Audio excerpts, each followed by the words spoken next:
Para entender os conflitos de fora, requer mergulhar nos de dentro. Não adianta eu projetar em terceiros, ou correr do que só eu posso resolver. Nesse sentido, a retrospecção ajudou-me a identificar e a reavaliar minhas tendências nocivas, que paralisavam, velhos padrões que me frustravam, identificar para mudar e ser mais eficiente, eficaz em todas as áreas da vida. Nova visão em relação a mim mesmo, a autossuficiência emocional. Pois quando sei como funciono e quando estou disfuncional, passo a ser mais eficaz nas mudanças para estar apto a escutar, compreender e alcançar os outros. Palavras do sócio pensador, poeta calado. Boa noite, amados ouvintes. Estamos aqui mais uma vez para o programa Pensamento Livre, promovido pela Sociedade do Pensamento Livre. E na noite de hoje nós temos a grata companhia do professor de artes marciais, Nelson José Cardoso. O Nelson vai falar para a gente um pouquinho das artes marciais, enfim, das atividades que ele desenvolve na sua vida profissional.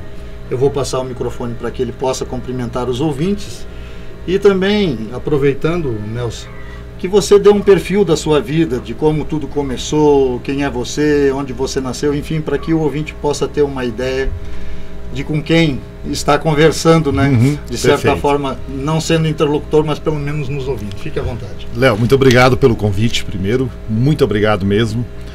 Uma boa noite aos ouvintes da Rádio Cidade e é uma honra estarmos aqui, né? Conversar um pouquinho sobre nós. Eu, professor Nelson, tenho 56 anos de idade, praticamente 36 anos de prática com o Karatê, estudo da filosofia oriental, mas nós iniciamos nossas atividades, cidadão serrano, né? Moro em Lages, nasci em Lages, cidade que eu amo, nossa serra catarinense, nossa bela serra catarinense, e nos anos de 76 eu fui para a base aérea, prestar o serviço militar, e foi lá que eu tive o meu primeiro contato com as artes marciais e me identifiquei muito com o Karatê. Na época pratiquei um pouco de judô e fui conhecendo o universo das artes marciais, e mais do que isso, fomos mergulhando num novo universo, porque na nossa época que não existia praticamente isso, muito pouco se falava acerca de artes marciais. Sim. Ou acerca de defesa pessoal, ou o que era uma arte de luta especificamente, né? Então, quando se falava em arte marcial, já se pensava logo em briga, era visto de uma forma distorcida. E lá, então, na época, em 76, conheci o mestre Shigeru Sogo. Ele já, na época, era 4º dan em judô, 5º dan em karatê, formado pela Universidade Takudai do Japão em administração. Então, o mestre Sogo, para mim, foi um referencial novo de mundo. Certo. Eu, garoto do interior, saí, fui para a capital e conheci um homem do outro lado do mundo. Então, para mim, ele era um ser de outro planeta, né? Era totalmente diferente para mim. Tudo que ele colocava, para mim, não fazia sentido. Sim. Mas como eu queria aprender e gostei muito, queria desenvolver essa estrutura de autodefesa, com o tempo nós fomos compreendendo, até pela própria comunicação também. Ele japonês, há a diferença de cultura também, que é mais o fator mais agravante, né? E a comunicação nos primeiros 2 anos com ele era praticamente impossível. Foi um esforço assim muito grande para mim aprender, para mim continuar estudando com ele, procurando entender até mesmo o que era essa estrutura chamada Karatê, que remonta aos tempos dos samurais, ainda bem antes. Envolve, eu diria, toda uma filosofia de vida, né? Que vai todo um muito contexto, muito além além da luta em si, um contexto. E alguns anos depois eu fui compreendendo, poxa vida, mas a essência desse povo é a essência das lutas. Poxa, mas como uma luta interfere tanto no modo de vida de uma civilização, de uma população? E anos depois eu me via em Lages montando um trabalho e já compreendendo como essa arte interferia nesse espírito de luta de cada um. E fazia todo um sentido.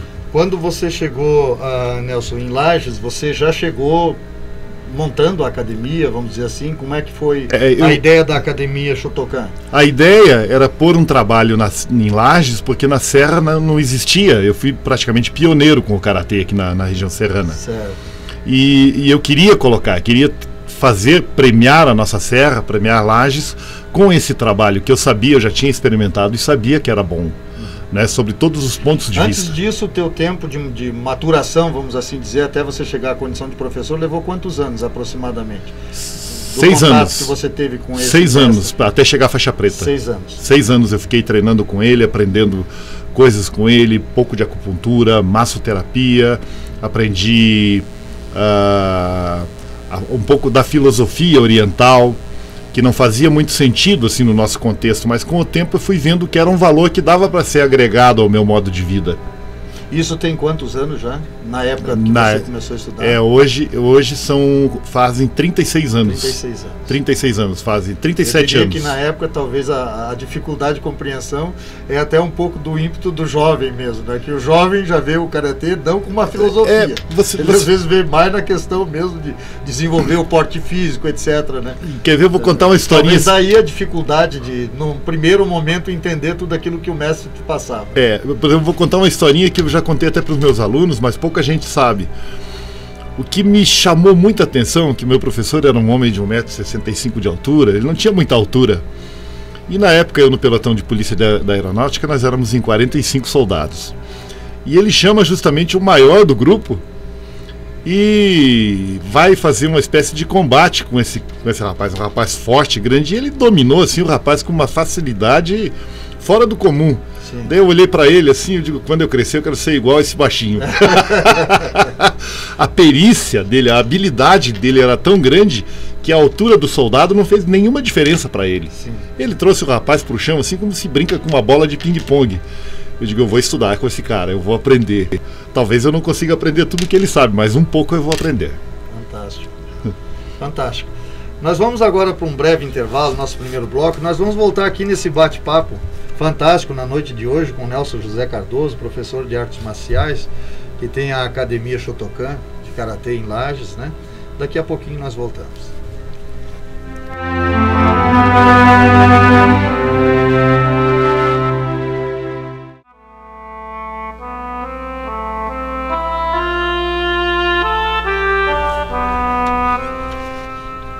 Eu gostaria de lembrar principalmente os sócios da Sociedade do Pensamento Livre, que nós vamos estar participando com os portfólios da Sociedade do Pensamento Livre do Alto Tol. Vai ser uma feira automotiva do dia 27 ao dia 30 de agosto, no Centro-Sul de Florianópolis. Então a gente vai levar o conhecimento das pessoas nessa exposição, nesta feira, o nosso portfólio de palestras e de tudo aquilo que a Sociedade do Pensamento Livre desenvolve. Nós voltamos aqui no bate-papo com o Nelson José Cardoso. Nelson, no bloco anterior eu te perguntava como é que começou em Lages, né?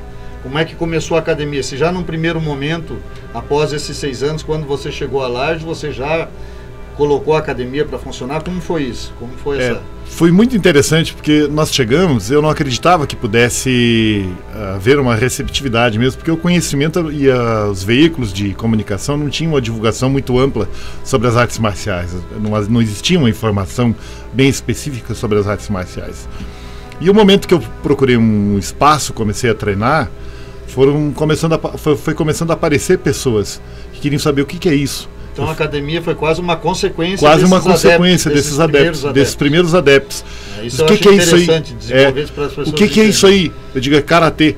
Karatê? Digo, não, karatê. O que é isso? É uma arte marcial, uma arte de luta, que vem do Japão, remonta aos tempos da Índia e tal. Pô, legal. Ficava ali sentado, assim, meio estupefatos, observando. É legal esse troço, eu quero fazer também. E assim começou a academia. Né?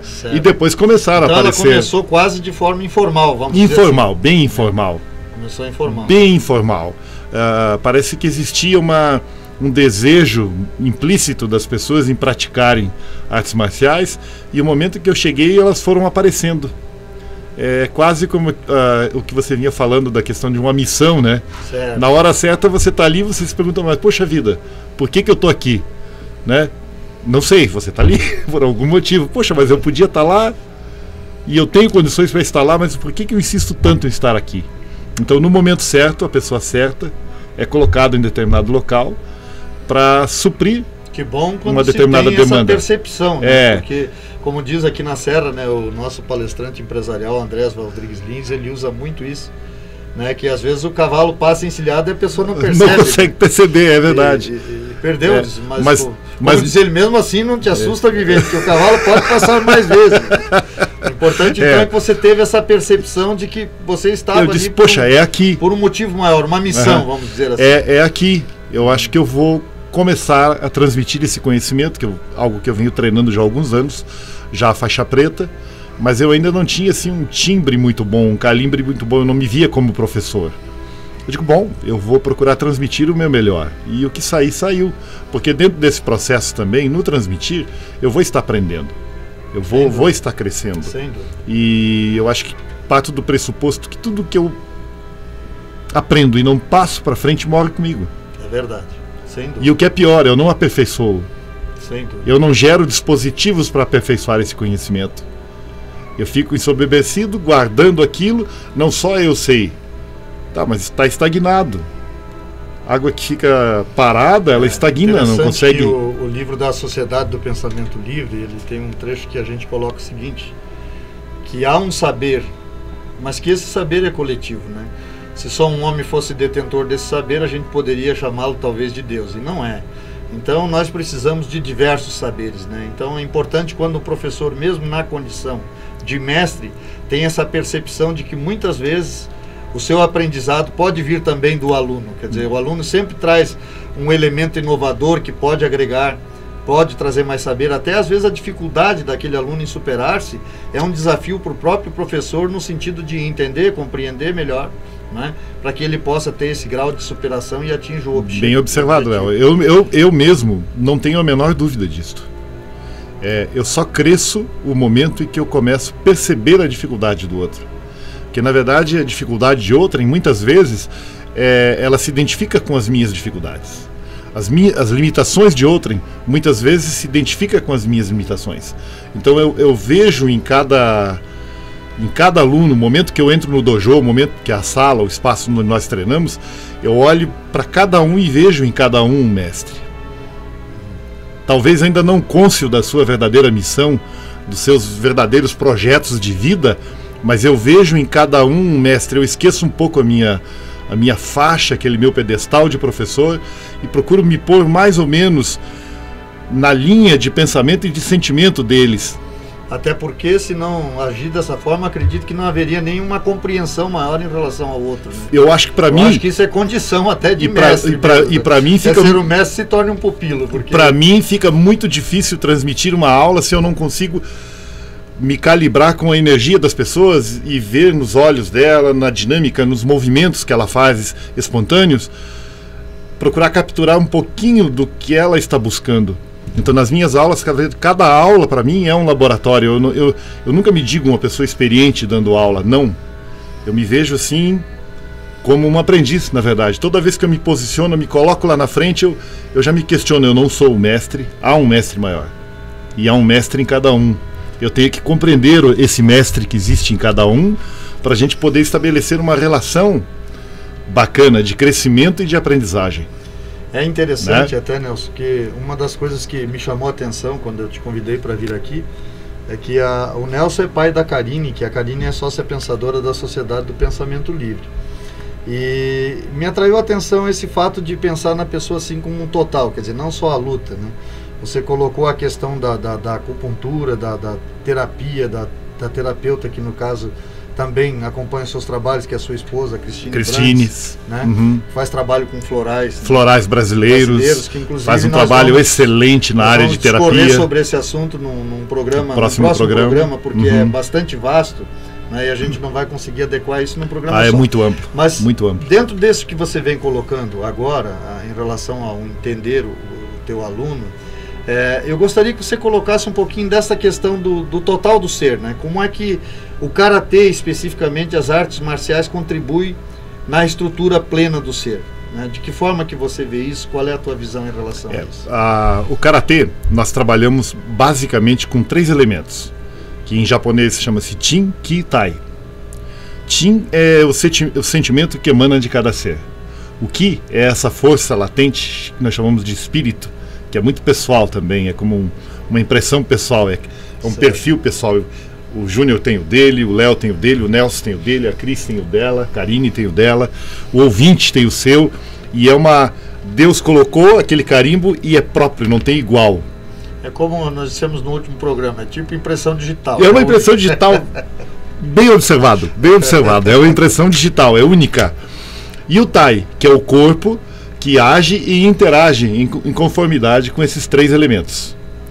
Então, dentro da estrutura do treinamento, nós procuramos ver não isso funciona para aquilo, funciona não. A gente procura ver o indivíduo como um todo, procurando fazer com que ele tome consciência desses 3 elementos. Certo. E que ele só vai estar bem quando ele estiver em perfeita harmonia com esse tripé, com seu corpo, com sua mente e com seu espírito. Entendi. Se ele não estiver bem com esse tripé, ele não está bem com nada. As pessoas tornam-se doentes porque perdem esse referencial. Nós não nascemos doentes, nós nos tornamos doentes. Então, para tratar o paciente, não basta ver a causa, vamos dizer assim, o efeito. Você tem que encontrar a causa. Você encontra a causa e encontra a solução. É interessante, né? Dentro desse aspecto, na sociedade do pensamento livre, nós colocamos que o mal, não do ponto de vista só do mal físico, da doença, etc., mas também até do mal espiritual, né? Ele é opcional ou às vezes pode ser até consequente de perfeito, não, eu que são escolhas, são consequências de escolhas que eu faço. Que o bem é natural, né? Quando você coloca, nós nascemos perfeitos, né? Isso. Certo de saúde, às vezes dentro de certas limitações, mas pelo menos como aquele ser mesmo quando nasce com alguma deficiência, ele nasce com a capacidade de viver dentro daquela deficiência, dentro daquela limitação, né? Que eu acho que isso até é o senso de justiça que se coloca na criação, é nesse sentido, de dar a capacidade. Eu sempre digo, se eu me vejo tão perfeito, 2 pernas, 2 braços, é porque talvez as minhas limitações não me permitam viver sem um órgão desse, né? Então, por isso que nasci dessa forma. Exato. Porque a minha limitação espiritual ou humana talvez não permitisse. E eu acredito também assim muito que o grande arquiteto do universo dá a cada um de nós ferramentas que desafiam nossas habilidades e ferramentas as quais nós estejamos preparados para trabalhar com ela. Eu não sei. Eu não consigo trabalhar com algo que eu não conheço. Quando você coloca essa questão de desenvolver o ser na sua totalidade, né, na sociedade nós trabalhamos muito isso, que é a questão da percepção da sua plenitude, porque o mal no sentido assim, aquilo que prejudica, seja do ponto de vista da espiritualidade, da agressão física, dos vícios, das dependências, etc. A própria violência que está aí, mas né? ele se torna às vezes mais perceptível do que o bem que se faz, né? Então essa ausência de percepção, que eu diria que talvez o karatê consiga trazer ao indivíduo esse grau de percepção da sua totalidade, né? De se perceber fisicamente, se perceber mentalmente, integralmente, como um ser perfeito de fato, quer dizer, como um ser dotado de bem, né? Como eu coloque, o mal de repente seja opcional ou até contingente relacionado Léo, o Nelson, né?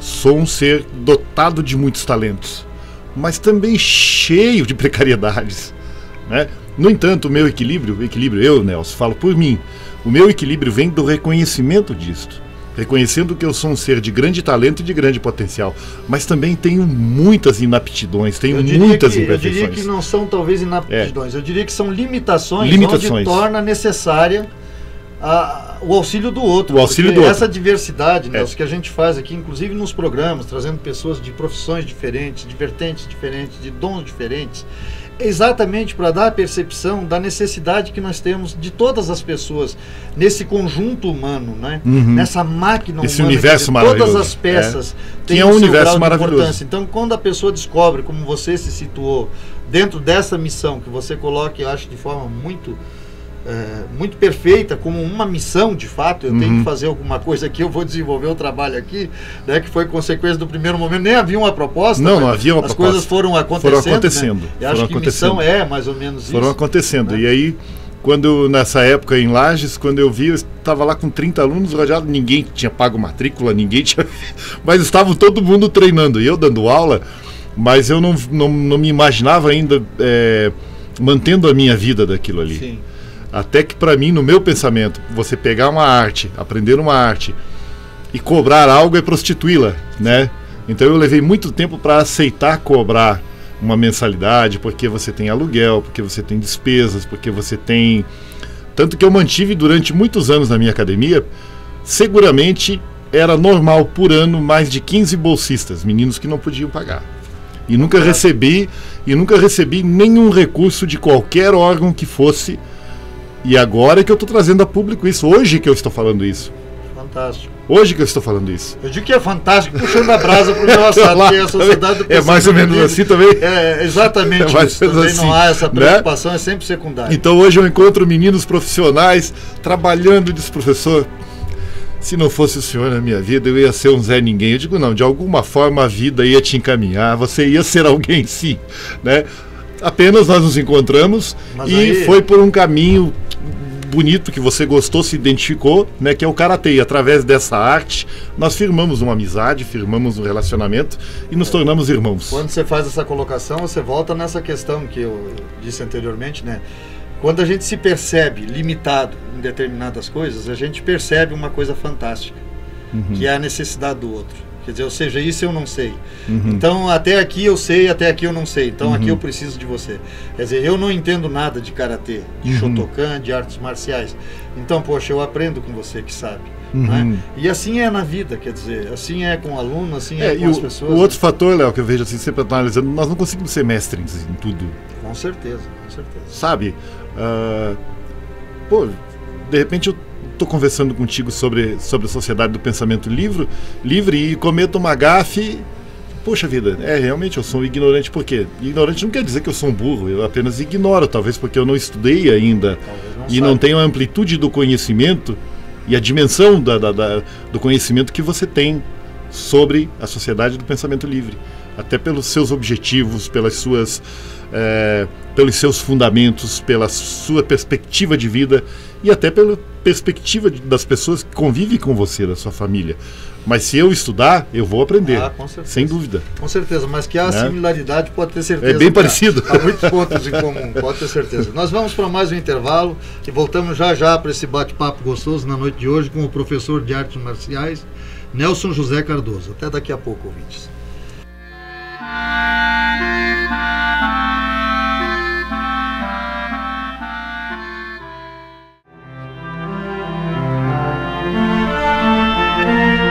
Voltamos, ouvintes, no nosso bate-papo na noite de hoje com o Nelson José Cardoso, professor de artes marciais da Academia Shotokan Karatê de Lages. Nelson, continuando naquele teu raciocínio do trabalho desenvolvido, como é que se efetivou então? Claro que já deu uma noção mais ou menos exata também dessa questão de trabalhar o total do ser. Desde aquela época, basicamente nós começamos o karatê com a ideia de ensinar a arte, transmitir a arte, um pouquinho que nós tínhamos aprendido até então. E surge naquela década ali, mais ou menos década de 70, 80, o mundo competitivo das artes marciais. Começou a ter notoriedade na mídia. E o karatê também começou a aparecer como modalidade esportiva. E, em princípio, eu até fui muito simpático a isso e competi, eu acho que mais de 20 anos, inclusive levando equipes para campeonatos estaduais, brasileiro, trouxemos vários títulos para a Serra Catarinense, para Lages. E o último campeonato que nós tivemos foi em 97, um campeonato do Mercosul, e de lá para cá eu comecei a me questionar nessa questão da competitividade, que é válido, mas digo, poxa vida, mas vai contra todo um princípio de ideologia da arte e filosofia também, porque a filosofia ela é muito ela não é linear, ela tem várias nuances, mas ela respeita a vibração e o ritmo de cada um. Permita uma interrupção? Pois não. Você não acha que isso, eu diria que de repente é uma consequência de uma sociedade, entre aspas, normal, que propõe a competitividade? Por exemplo, hoje nós estamos vivendo a Copa do Mundo. Ou não é competição. Competição. Entendeu? É competição.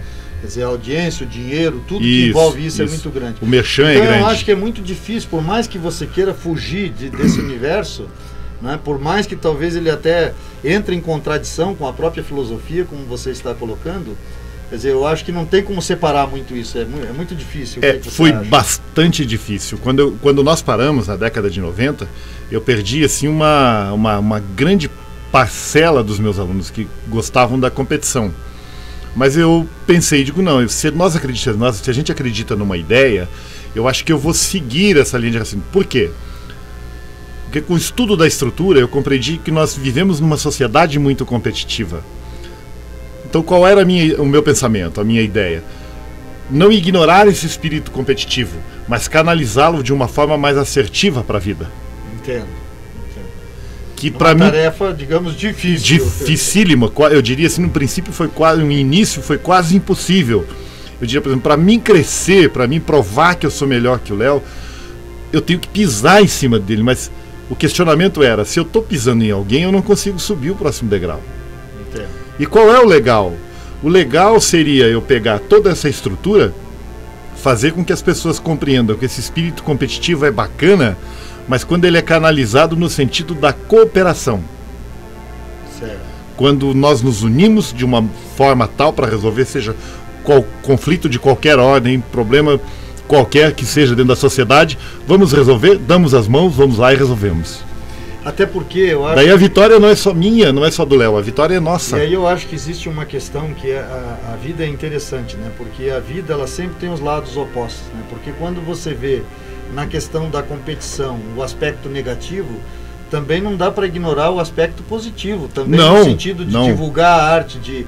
Né? Propagar então, alguma coisa, propagar a ideia é mais do que provado que através do esporte nações e povos se uniram, de criar até eu diria o interesse daqueles que não têm um interesse, de repente despertar neles o interesse de conhecer mais profundamente. Mas hoje entra, por exemplo, o lado capital, que é necessário, extremamente necessário, e tem deturpado um pouco esse lado do espírito competitivo, que eu tenho uma filosofia que se eu algum dia puder cooperar com esse lado esportivo, a minha ideia é assim, precisa-se do campo político, sim, precisa-se do campo financeiro, mas no momento em que as equipes estiverem competindo e as pessoas estiverem competindo, isso tem que ficar lá fora. Entendo. Não pode participar. Eu, como financiador do processo, tenho que deixar que o processo ande por si só. Entendo. Porque a estrela da competição são os atletas. As pessoas que estão ali organizando, treinadores, agora, professores. Uma pergunta até que me chamou assim, a atenção nesse momento aqui, né? Perceptível que você está falando. Eu não sei quantos alunos você tem hoje na academia. Em torno de 25 a 30 alunos. Em torno de 25 a 30. Eu acredito que nesses 25, 30 alunos, nem todos têm esse espírito de competição. Quer dizer, boa parte deles, talvez a maioria ou não. Estou equivocado. Talvez a maioria esteja ali no sentido de buscar esse ser integral que você colocou há pouco. Conhecimento. Nosso trabalho ele tem esse diferencial que você vê, a minha pergunta é nesse sentido. Quer dizer, esse espírito de competitividade, ele é mais presente, você sente isso mais presente quando eles buscam a academia, ou você sente isso como um fator secundário? Quer dizer, o fator primordial, de repente, seria mesmo a estrutura do ser, se melhorar, se equilibrar. Na verdade, aqueles 3 pontos que você colocou anteriormente. O fator primordial é uma afirmação. Eles buscam autoafirmação. No primeiro passo é uma autoafirmação. O primeiro momento é uma autoafirmação. É o meu ego. Que você faz. Esse é o meu ego. Sim. Aí, com o tempo, à medida em que a pessoa ela vai se firmando e vai descobrindo que ela é um potencial supremo e ela não precisa provar para ninguém que ela é competente, mas tem que provar para si mesmo que ela pode ser melhor. Certo. E dentro da estrutura do treinamento nós passamos conceitos psicopedagógicos, conceitos filosóficos que vão fazendo com que a pessoa caminhe e se aprofunde nesse caminho. E em 60 dias, mais ou menos 90 dias, ela mudou totalmente a sua... Mas num primeiro contato é uma autoafirmação. Mas eu vejo que o caminho, na medida que o processo ocorre, talvez o caminho mais natural é realmente a pessoa se preocupar mais com esse ser total que você coloca do que com a competição em si. Ou seja, eu vou me tornar um competidor, não, disputar campeonatos. Eu acho que a grande maioria não está preocupada com isso. Não, na nossa escola, no nosso dojo, é muito comum terminarmos a aula, eles ficam trocando informações técnicas e conversando acerca do dia a dia. Como é que você resolveu, como é que foi, pergunta para o professor o que ele faria. Então eu me sinto bastante honrado e gratificado. Eu fico, às vezes, horas depois que a aula termina, eu diria assim, prestando uma consultoriazinha técnica pessoal para eles, conversando. De certa olha, forma, sabe? Tem esse caminho aqui, tem esse aqui e tem esse aqui. De certa forma, talvez até tenha sido maldoso da minha parte, mas foi uma avaliação do próprio professor. Não, mas é o processo. De perceber, poxa, obviamente se não há essa busca pela competição, é sinal que você está atingindo o teu objetivo. Exatamente. Que é muito mais uma preocupação da cultura do ser mesmo em si. Do ser íntegro, do ser integral, do ser integral, do ser cônscio de qual é o seu papel com a sociedade. A sociedade sou eu, mas qual é a minha parcela de contribuição?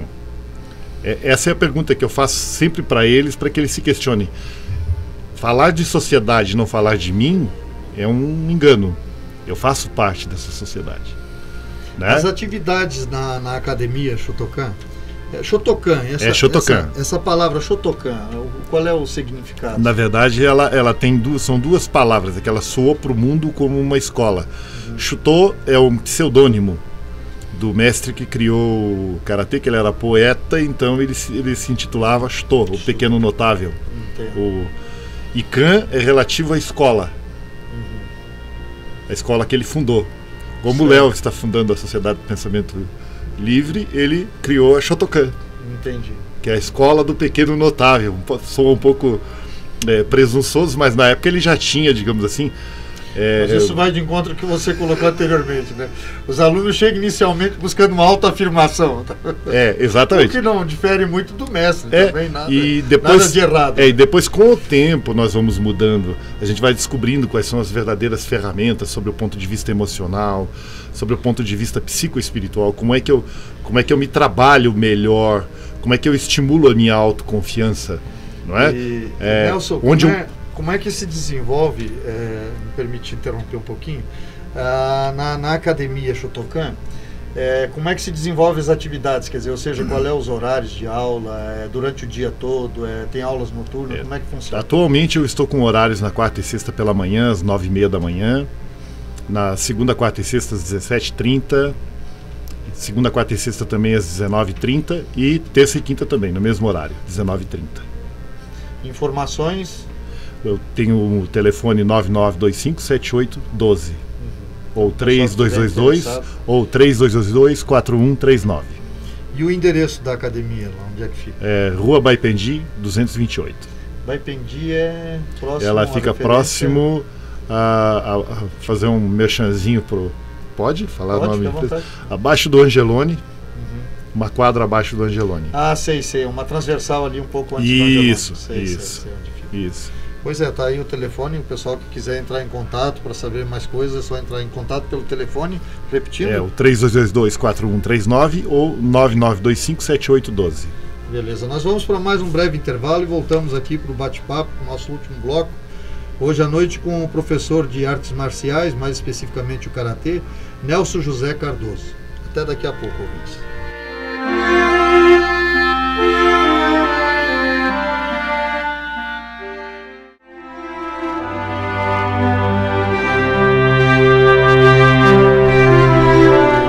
Voltamos, amados ouvintes, na noite de hoje aqui no nosso bate-papo com Nelson José Cardoso, professor de artes marciais da Academia Shotokan de Karatê de Lages. Nelson, em relação a essa questão da terapia que nós vamos falar no próximo programa, gostaria que você falasse um pouco sobre isso, como é que o Karatê e a terapia faz essa junção. É muito interessante nós explicarmos isso ao ouvinte da Rádio Cidade, porque você fala, mas vocês estão falando de Karatê, falando de terapia. Não, é que nós vemos o cliente como um todo. Nós não vemos, vamos dizer assim, para isso fazer. Não, eu acho que se você faz um tratamento com o cliente, qualquer ferramenta que você tenha para trabalhar o bem-estar do cliente, como atividade física, né? Eu me utilizo dos exercícios do Karatê, a parte meditativa, o alongamento. E dentro desse trabalho, enquanto a pessoa está alongando, eu estou trabalhando a parte psicológica dela, no sentido de ela respirar, relaxar, absorver o máximo de energia que o momento lhe propicia, e também conversamos sobre a natureza, né? Porque nós não somos elementos desagregados ou dissociados da natureza, nós fazemos parte dela. É um ledo engano eu me ver como uma peça isolada da natureza. A vida do ouvinte, eu não tenho nada a ver com a vida do ouvinte. Errado. Eu acho que quando a gente fala isso, a gente comete um engano violento, porque de alguma maneira a nossa energia, a nossa luta, a nossa batalha, ela está conectada de alguma forma. E o nosso sucesso nesse planeta, nessa espaçonave chamada Terra, vai depender muito do que nós fizermos aqui no coletivo, no conjunto. Se fizermos legal, vai ser legal. Se fizermos porcaria, vai ser porcaria. Então as terapias, elas entram como um elemento auxiliar. Por exemplo, o caso da minha esposa, a Cris, que ela trabalha com florais brasileiros. Por que florais brasileiros? Porque é do Brasil e se identifica com a nossa natureza. Sim. Né? Se identifica com a nossa natureza, ela está dentro de nós. O momento em que eu absorvo esse floral, absorvo uma palavra, como você está me ouvindo agora, de alguma maneira, o ouvinte está recebendo a minha informação, recebendo a minha energia. E alguns até conseguem mais ou menos mentalizar como eu sou. Esse cara deve ser assim, deve ser assado, o perfil psicológico dele deve ser esse. Porque de alguma maneira eu estou passando a minha energia para você. Então é muito vago eu me imaginar que eu estou aqui sozinho falando, ou tá só o Léo, tá só o Júnior aqui. Não, na verdade nós estamos aqui como uma grande família. O ouvinte aí na sua casa, esteja fazendo o que esteja fazendo, nós estamos nesse momento conectados de alguma maneira. Sem dúvida. Então, de alguma maneira, eu estou acessível a vocês, estou sensível com vocês e, melhor do que isso, estou compreendendo esse seu momento de descanso, ou de trabalho, ou de lazer. Estou com você neste momento. Então, nós não vemos as pessoas como uma ilha isolada, mas como um conjunto de ilhas que se integram plena e perfeitamente. Cada uma com a sua peculiaridade, cada uma com a sua performance, cada uma com o seu talento, com os defeitos também, mas soma e faz diferença. Sem dúvida. Sem dúvida. E essa questão especificamente da terapia, nós vamos falar num programa provavelmente no próximo sábado, se a Cristine estiver disponível para estar conosco aqui, né, para que a gente possa desenvolver um pouco mais daí da questão específica nesta área do trabalho que ela desenvolve. E daí ela fala mais dentro da questão da função terapêutica, que ela conhece bem melhor do que eu e conhece bastante, né? Até algum ouvinte que queira ter alguma dúvida, queira trazer alguma perguntinha para a rádio, telefonar, inclusive, já deixar a perguntinha dentro do programa. Site, um e-mail que queira deixar no ar, fique à vontade. Vamos deixar na próxima semana então. Ok? Na próxima semana, porque da minha parte eu quero agradecer muito a você, Júnior, Léo, ao ouvinte, né? Muito obrigado. Se tiver mais alguma pergunta, estamos à disposição. Eu queria ver de você assim, você me falou aqui informalmente a respeito das pessoas que querem participar da academia, que você tem um tempo disponível, até gratuito, para que as pessoas possam experienciar. Como é que funciona? Tenho. Basta ela se dirigir na nossa escola nesses horários e ela poderá fazer uma semaninha de aula gratuita lá conosco. A gente vai dar um enfoque bastante da defesa pessoal dentro do karatê, até dar um reforço, alguma dúvida que o ouvinte tiver, né? Pode anotar no papelzinho, leve lá, que de pronto a gente vai responder. E não só responder, na prática a gente já vai mostrar o efeito disso para você. Então, lembrando mais uma vez, o endereço é a Academia Shotokan Karatê, Rua Baipendi. Baipendi 228. 228. Os telefones para contato? 322-4139 e 9925-7812. Muito obrigado, Nelson. Eu deixo o microfone para as tuas despedidas finais e te agradeço imensamente. Foi um bate-papo curto, breve, mas acredito que deu para agregar alguma coisa no sentido das artes marciais. Passa tão rápido, né? E foi tão agradável, tão rápido, né? E muito gostoso ao mesmo tempo. O Léo foi bem pertinente na questão das perguntas. Falando-se de artes marciais, nós poderíamos ficar conversando durante muito tempo sobre filosofia, porque o Léo trabalha com a Sociedade do Pensamento Livre. Não sei se num programa de 5 horas nós conseguiríamos colocar tudo, porque realmente é bastante. Mas esperamos ter, de certa forma, suprido algumas dúvidas do ouvinte e nos dispomos, né, para qualquer dúvida nos telefones, alguma consultoriazinha que você precise. Nós também nos dispomos para fazer esse trabalho e em foco, a nossa preocupação é realmente o ser humano. Eu sou um ser humano que acredita em seres humanos. Se assim não fosse, não teria razão de nós estarmos nesse universo tão maravilhoso composto por seres humanos. Porque o ser humano é um universo maravilhoso. O momento em que ele se descobre é sensacional, divino, e você não para mais. Você sabe do que eu estou falando. Você sabe do que eu estou falando. Muito obrigado, Léo. Muito obrigado a todos vocês. A sua presença aqui. Muito obrigado. Bem, ouvintes, vamos falar um pouquinho aqui do pensamento livre introspectivo. A introspecção, como vocês sabem, é o tema central da Sociedade do Pensamento Livre. Por isso escolhemos pensamento livre, porque a introspecção, mesmo quando a nomeamos, como aqui fazemos, o conteúdo é totalmente livre, seja algo ligado ao presente ou devir. E num primeiro momento está relacionado diretamente com o praticante. Seja o seu pensar decorrente da herança genética que o compõe, do meio em que vive, das revelações do inconsciente, frutos de sua liberdade de transformação ou ambos. Por isso acreditamos que o pensamento livre introspectivo é sem dúvida uma fonte inesgotável de um novo saber, ligado a todo e qualquer tema que tenha relação com o ser humano. Cremos ser a introspecção, em especial a introspecção disciplinada, por nós praticada, o melhor meio de interação entre inconsciente e consciente. Para nós, na verdade, é a ponte de ligação entre ambos. Somos um pouco deterministas em nossos preceitos, é bem verdade, mas acreditamos que somos livres na medida em que buscamos, através da prática da introspecção disciplinada, um novo situar-se. O que praticamos até aqui foi o elemento crucial que forjou os princípios que nos orientam, individual e coletivamente. Sabemos que a liberdade do novo ser é decorrente de sacrifícios pessoais que desataram amarras e eliminaram estigmas emocionais que alguns de nós a si mesmos se imputavam. Apesar de sabermos que é comum a quase todo humano o objetivo que nos move, um viver melhor, nem sempre se possui a chave que abre as portas das prisões espontâneas ou daquelas que foram construídas por contingências da vida, independentes de nossa escolha. Na vida, há variadas formas de propostas, muitas sinceras, outras nem tanto, de solução de nossos problemas, como também para o reconhecimento de nossas virtudes. Na sociedade do pensamento livre, temos encontrado a capacidade da percepção de nós mesmos, de nossos erros e acertos, sem necessidade de intermediários.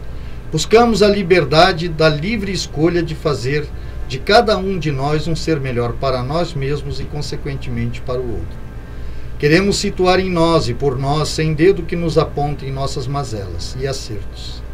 Percebemos que o grande muro que impedia o nosso avanço era a ausência da interiorização. E, em decorrência disso, estávamos um tanto ausente de nós, muitas vezes despercebido até de nossos valores mais nobres.